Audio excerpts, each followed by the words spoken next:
This is Clarice with Studio Espresso, and here we are at the Staples Center in Los Angeles on the rehearsal day for the 53rd Annual Grammy Awards.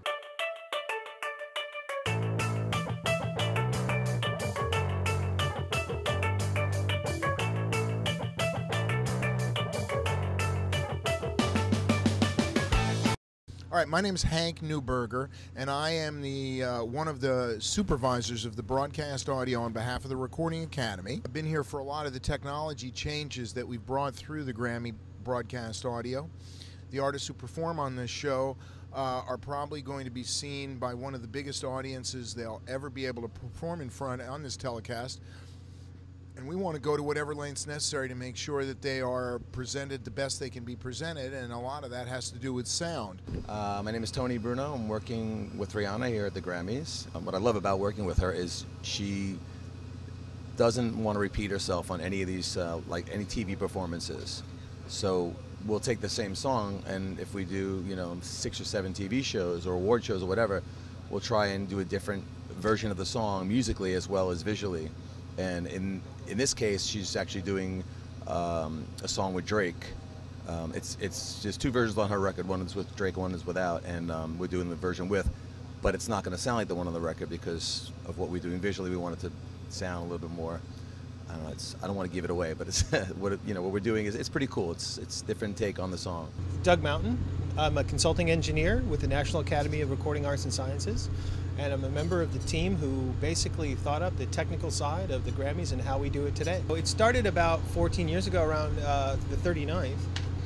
I was in New York, and I was working for AMS Neve, and we had just come out with a large format digital recording console called the Capricorn. And we were working with Phil Ramone at Right Track Studios in New York, and Phil said, I have an idea. He goes, and I'm going to need your help. And the idea was, well, how can we take this technology that you guys have here and apply it to, the show to help improve the show? So we came down and we looked at the show and we went through it, and we noticed that there were a bunch of interesting limitations as to what it was that we were doing. The first limitation was we could only have 2 trucks, and they were analog trucks with big analog SSL consoles in them. And the problem is that we could only turn over those acts so fast because all of those individual settings on all those consoles had to be reset manually. So it would take you anywhere from 15 to 20 minutes to reset the desk for the next act, which limited in the scope of the show the number of live musical acts that you could do. We figured out that if we had replaced one of the analog trucks with a digital truck, we could do all the acts through one truck and almost double the amount of acts that we were running through the truck. And we were able to actually park the truck up on the street outside of Madison Square Gardens. That's the furthest the audio trucks had ever been away from the stage, because in the past they had to be within 400 feet, which was about as far as you could send an analog signal back in those days. So we were able to get the trucks further away, get more channels, more inputs in the show, turn the show around faster and faster. We could go from one act to another in a couple of minutes, and thus began this process where we've ended up now, where we're back up to 2 trucks, but they're digital trucks.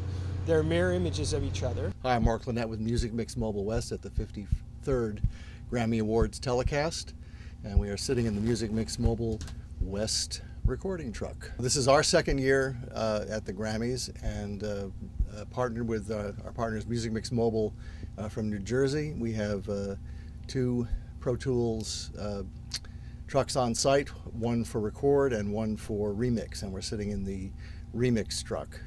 This allows the engineers to keep working on the rehearsals once the stage has moved on to the next act. So once an act finishes their rehearsal, they're recorded in the other truck. We're tied to them via MADI and Pro Tools extenders, and the engineer can come over here with their mix on a USB stick, plug it in. We have a duplicate decontrol console, the same monitors, the same acoustic treatment, and they can work as long as they need to get the mix perfected.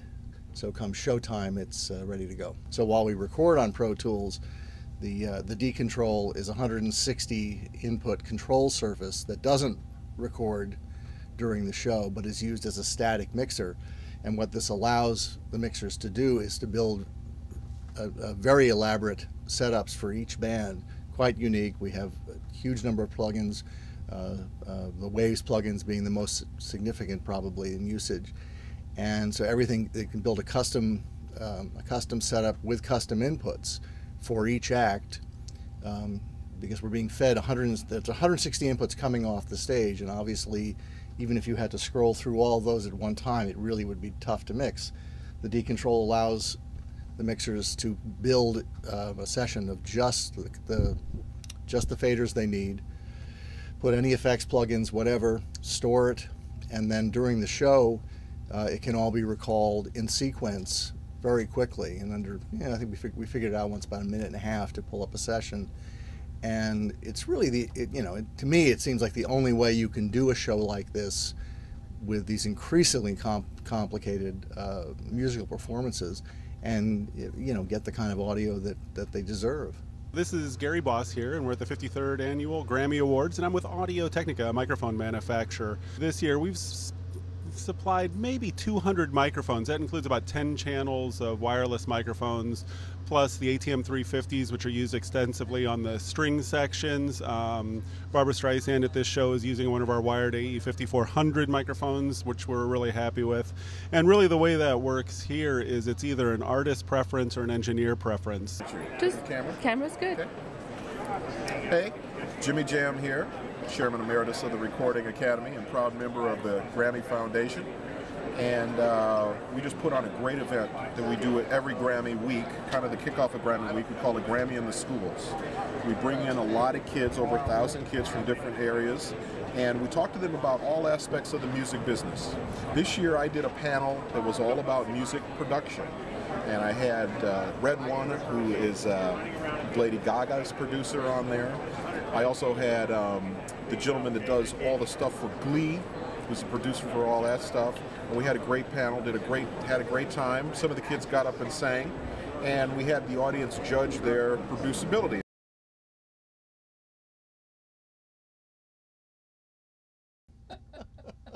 Well, we've gone right past gramophone, phonograph, CD player, jukebox, and what we call the you can't call the iPod Awards, but the MP3s. The iPods? Let's stick with Grammys.